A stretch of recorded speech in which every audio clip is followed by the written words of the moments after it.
Sampurasun, sumangga cares jakarana bagian anu salajengna, wilujeng Bandung dugin kareksena.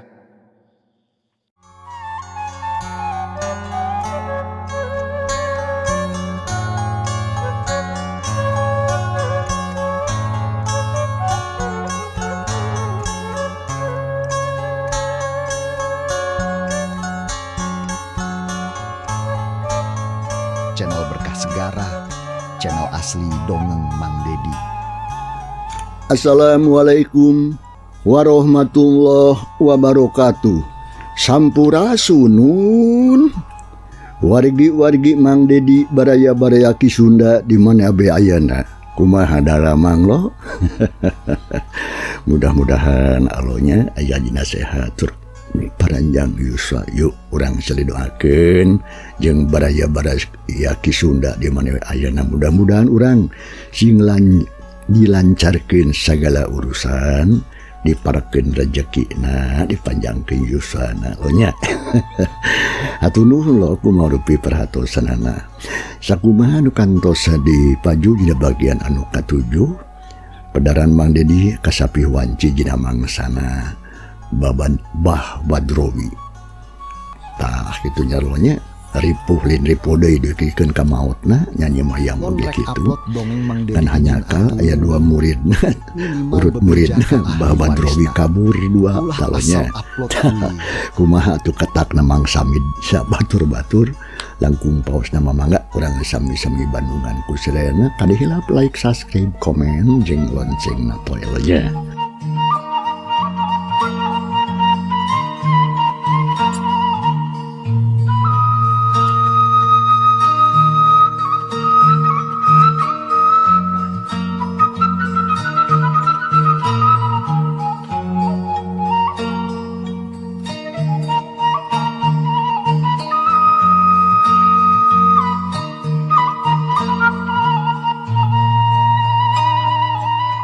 Kasugri para wargi, keayaan di Tegal eri hayeuna mah jempling so teh eueuh anu hoak anu keur tarung sabab geus lekasan.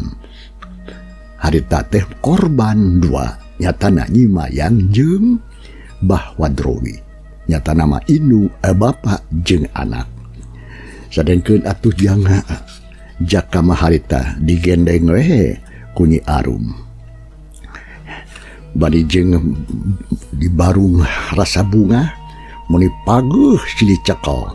Sedengkeun harita si Jupri mah harita geus kabur ngajauhan eta tempat dibarengan ku si Oded.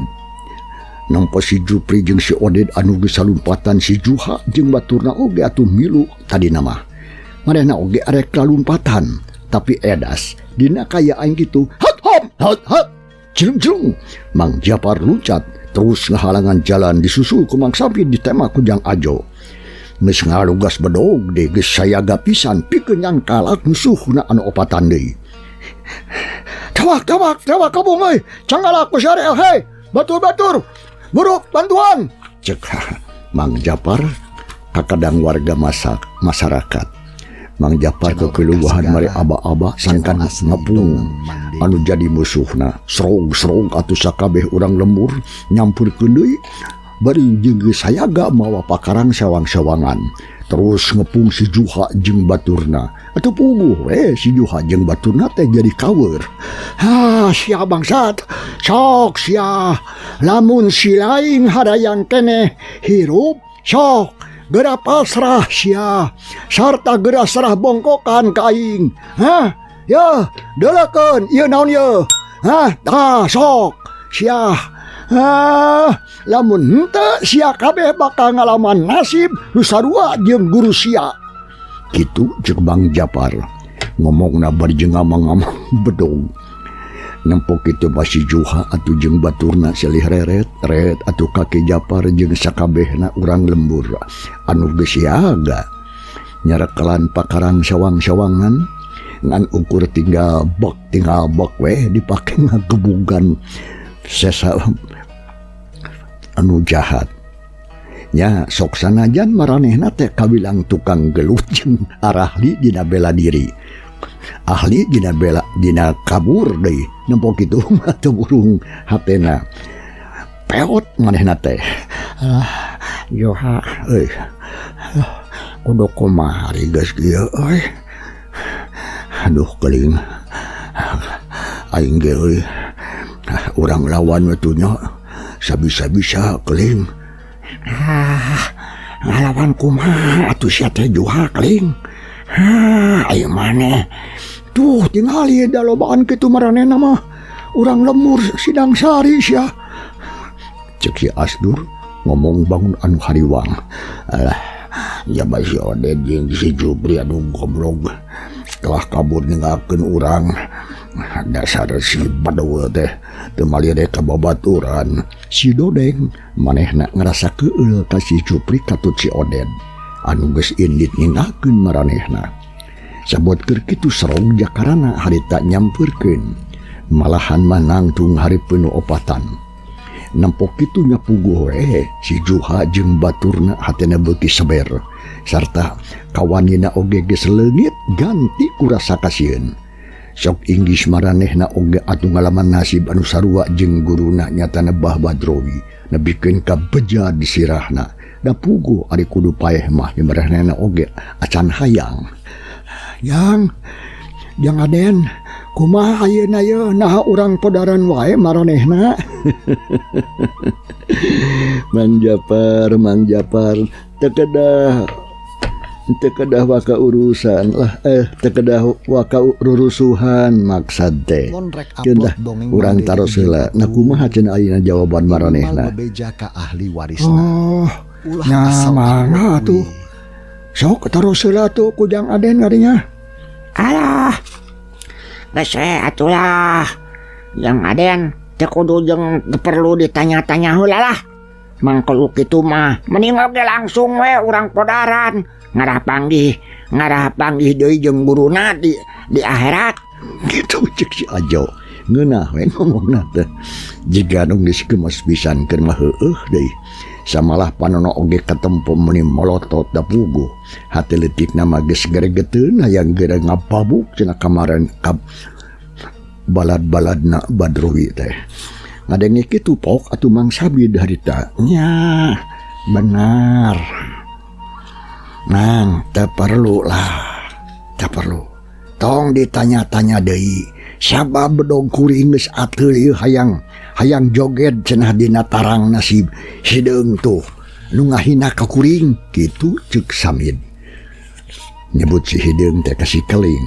Da eta panu nage murelang ka si Keling atuh puguh we Mang Samid amukeun pisan ka si Keling teh. Da kamari manehna ampir-ampiran cilaka dina mangsa gelut patutunggalan teh. Mang Samid oge Jang Ajo tos heulanya sok jempe heula. Aya namanya keun. Si Juha jeung batuna arek ditanya heula ku kuring. Oh, mangga atuh Jang Aden. Ret atuh jakarana ngareret kanu opatan. Anu harita keur narangtung bari jeung haruleng.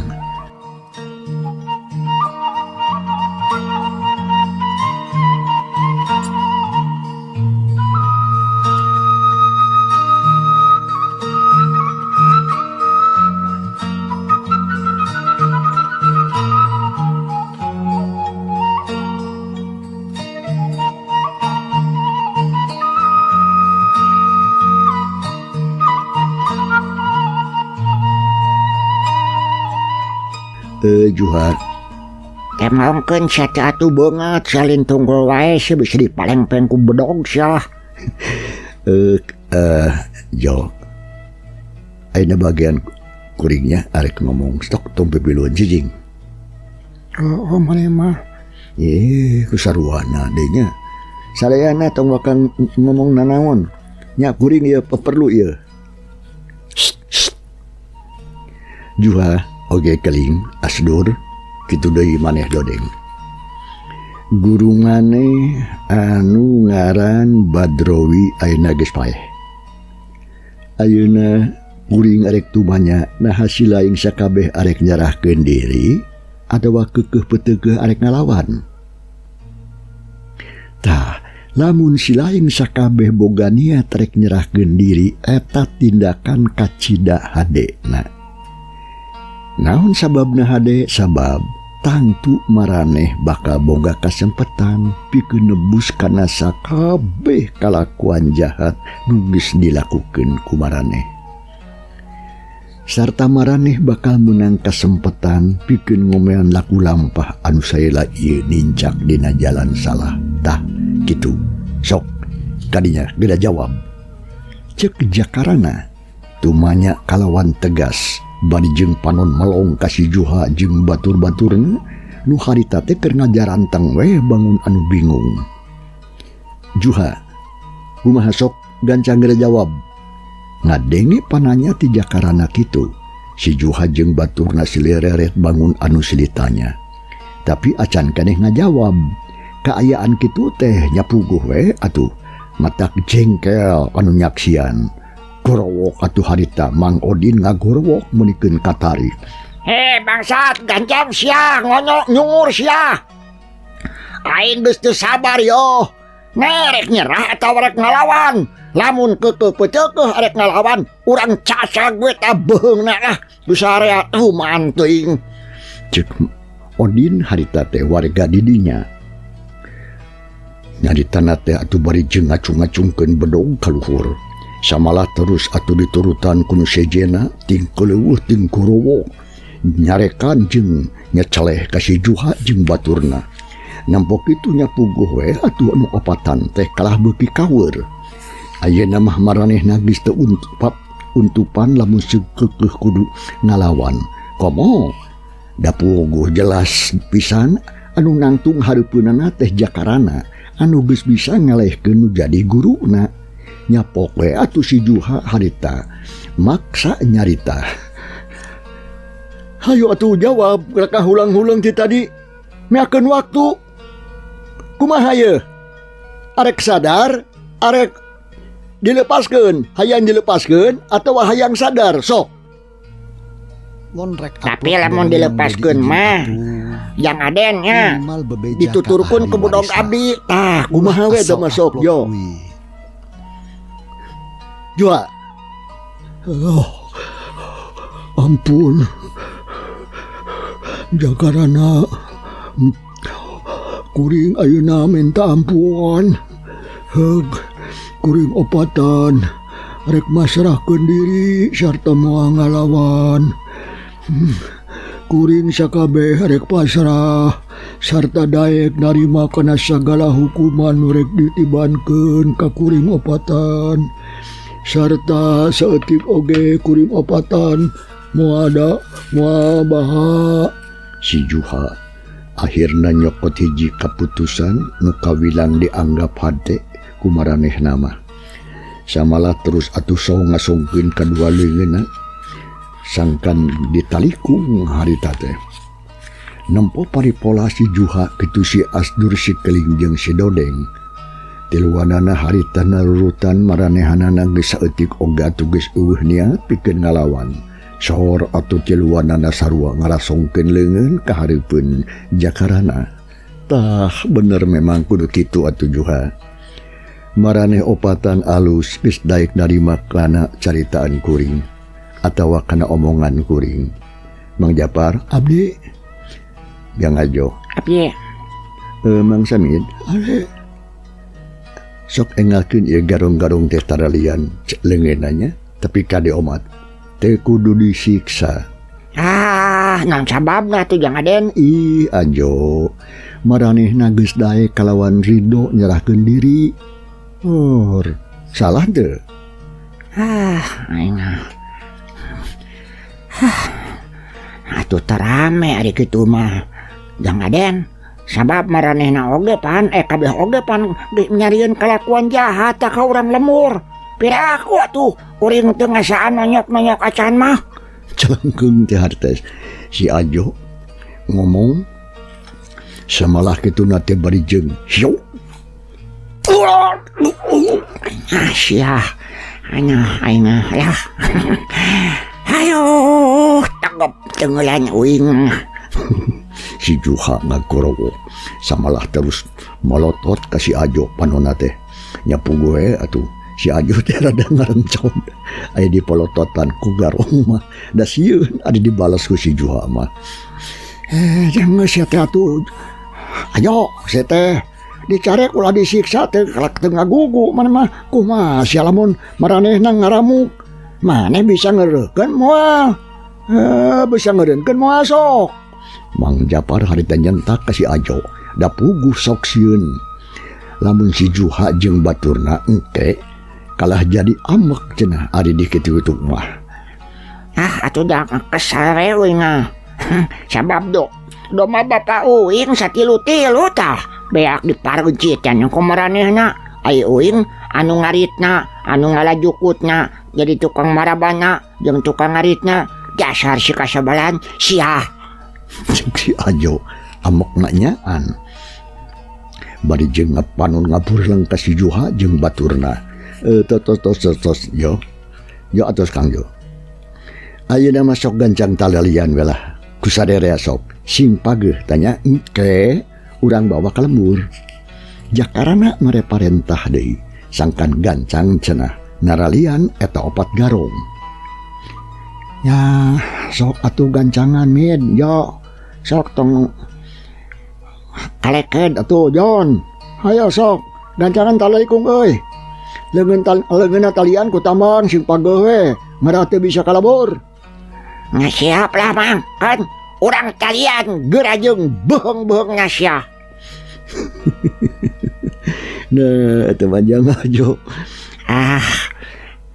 Gas tong ngomong wae tuh yo. Sok gancangan talian. Jalan ke dah. Tugas. Mang Japar ngahuit deui kasih Samin jeung Ajo katuci Ojon.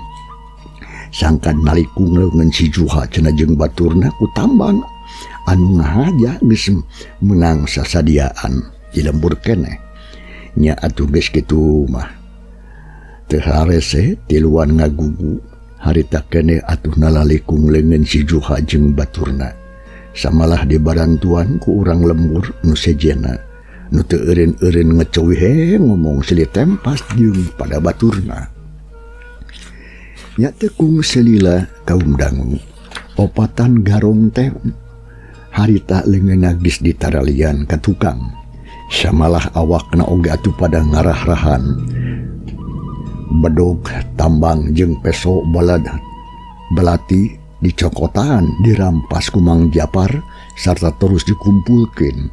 Si Juha jeung baturna harita ngareluk tungkul dina masing-masing hatena ayeuna mah jadi ngarasa sedih jeung nalangsa.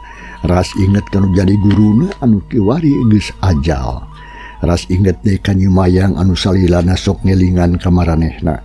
Sarta nitah sangkan eureun ngalakukeun kalakuan jahat. Samalah maranehna jadi inget deui kana sakabeh laku lampahna nu geus lila dilakukeun dina mangsa ka tukang-tukang. Si Juha jeung tilu baturna ayeuna mah jadi boga rasa kaduhung. Sabot keur kitu srog atuh pakuwu jeung Nyi Arum harita nyamperkeun. Jang. Rupi anu satarasna urang teh kedah kumaha margi ieu teh daya 2 layon anu kedah gancang di Pulasara. Nah bade dikurubkeun di dieu bae atanapi kedah dicana ka lembur.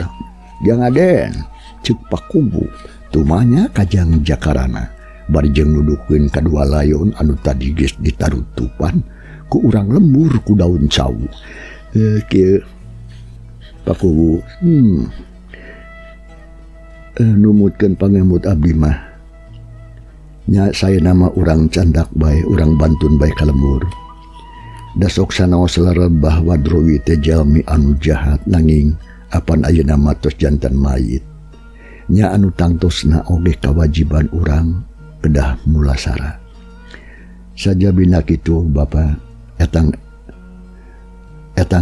urang ngabalas kana kasayan Nyi Mayang we anu janten putrana.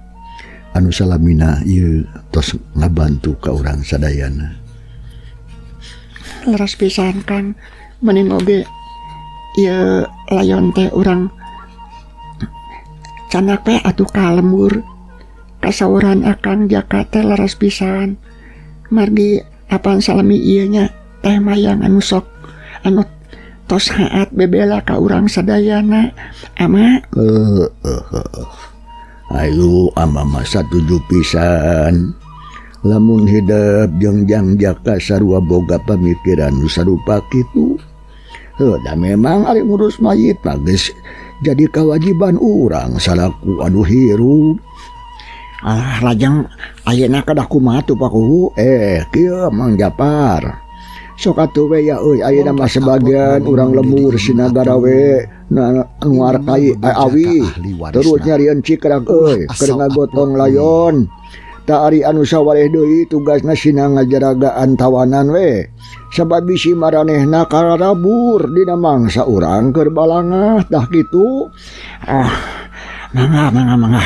Mangga siap Bapak Kuhu.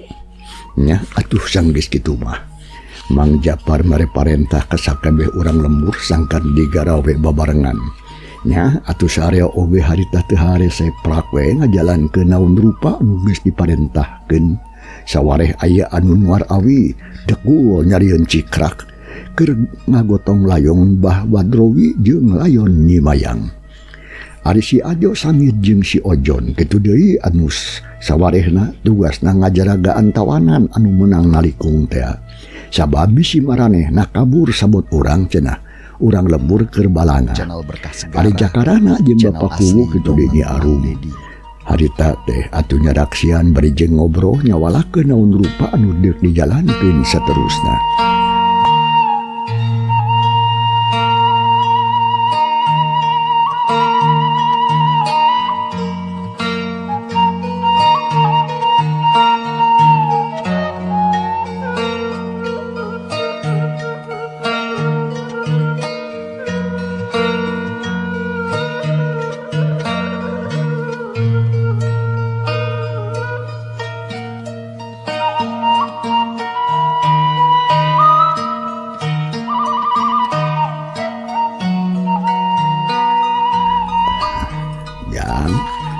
Abdi Pak, alhamdulillah ayeuna si Badrowi teh geus tamat riwayatna sarta 4 muridna oge geus katewah ku urang. Bapak teh asa ngarasa bunga tapi oge ngarasa hariwang. Margina naon Bapak? Oge naam. Nake aya margi ama. Apaan Oded jeung si Jupri lolos. Bapak teh Inggris juga nenggeto maranehna duaan datang deui ka dieu pikeun nyarieun kaonaran. Tak kitu kahariwang ama teh. Leres pisan Paku hanya kapisan si Jupri sareng Oded maranehna lolos. Nanging teh kada hariwang margi ku abdi oge atuh moal diantep kitu bae dina waktu anu saenggalna. Insyaallah ku abdi bade dipaluru dugikeun ka tempat penyumputan maranehna. Nuhun atuh kasep aya kitu mah. Bapak teh ngarasa reug-reug jeung percaya ka hidap nu pasti bakal bisa ngabantu kana sagala rupa kasusah Bapak jeung sakumna urang lembur Sindang Sari. Emang oge Kang Jaka. Aya naon? Nah kinten-kintenna bade ka mana akan paluruhna. Nah parantos uningannya ke tempat penyumbutan maranehna. Ih kalakagumu jeung naros adi mah. Ai akang tos uningannya tempatna Mbah Wadrowi. Arum. Ya akang oge teh acan terang atuh. Kana ka tempat penyumputan mah nanging tapi naon? Hayo. Apaan aya si Juha jeung baturna? Maksud akang? Kieu, urang taroskeun we tu ka maranehna. Nah di mana atuh bisa biasana sok darumukna? Sok, haras teu? Mohon, laras Kang. Nanging kumaha pami maranehna alim nyaurkeun tempat penyumputanana? Gampil atuh. Kami kitu mabayahna we, urang paksa atuh. Sabot keur gunem ngarobrol kitu Jo Mang Japar harita nyampurkeun. Kumaha ayeuna salajengna? Margi sagarupina perantos rengse yo. Cikra kanggo ngagotong layon tos beres. Kieu we Japar ieu nya. Halus nama Par. Ayeuna mah teu kudu picenan waktu, sok gancang geretaikeun layon teh kana cikrak sarta terus garotong barawa ka lemur. Tah di ditu engke layon teh urang pulasara. Heuh sakumaha miskin ajeng ilaharna di tempat urang. Punten Pak Kuwu, Aya naon odo? padahal matos we kuburkeun teh di dieu lah. Teh kedah dibawa ka lemur ka berat-berat Pak Kuwu. Piraku geus mah salila hirupna teh ukur nyusahkeun urang. Ayeuna geus paeh oge kudu nyusahkeun keneh. Duh, mata kudu kasadayana atuh Pak Kuwu kieu mah yeuh. Cek Mang Odo bangun anu teu satuju kana parentah ti Pak Kuwu. Calengkeung sahli di harita. Pak Kuwu, Maneng oge ruang we lah di dieu jalma jahat ieu. Cek Mang Sahli mairan karena omongan Mang Odo tadi. Da puguh sarua ngarasa kurang satuju. Ngadengu kitu pok atuh Pak Kuwu harita. Teu bisa kitu bae Yang Odo, Yang Sahli. Kuring oge ngarti lamun sakabe urang lemur ieu pasti ngarasa ambekeun ka si Badrowi. Samalah kuring oge sorangan sarua lamun seungna guguk kana nafsu mah hayang malidkeun malahan mah kana bangkena teh. Yang Odo, Yang Sahli kitu deui kasarea. Tapi sanajan kitu urang salaku manusa teu diwenangkeun ngalakukeun kitu. Sarta naon bedana atuh urang jeung maranehna ari boga sifat kitu mah. Sok pikir komo pan kuring sakola warga geus kahutangan budi ku Nyi Mayang tuh anu jadi anakna. Anu salila ieu geus nulungan ka urang jeung nulungan anak kuring Nyi Arum. Tah, kulantaran kitu sok ayeuna mah kuring minta karidoan ti maraneh sangkan ngajalankeun anu tadi geus diparentahkeun ka ari lain. Cek Pak Kuwu. Ngomong tandes pisan mari keterangan ka sarerea anu araya di dinya sangkan sakabe urang lembur ngarti kana kaayaan. Nya, ari geus kitu bae ngajalankeun naon rupa anu geus diparentahkeun ku Pak Kuwu. Can para pamirsa, ieu carita urang tunda heula. Kumaha atuh lajenganana insyaallah. Mari dibaris neruskeun ieu carita dina bagian anu ka 108 lo nya. Hatur nuhun lo kumarupi perhatosanana wijeng kantun salayana. Wassalamualaikum warahmatullahi wabarakatuh.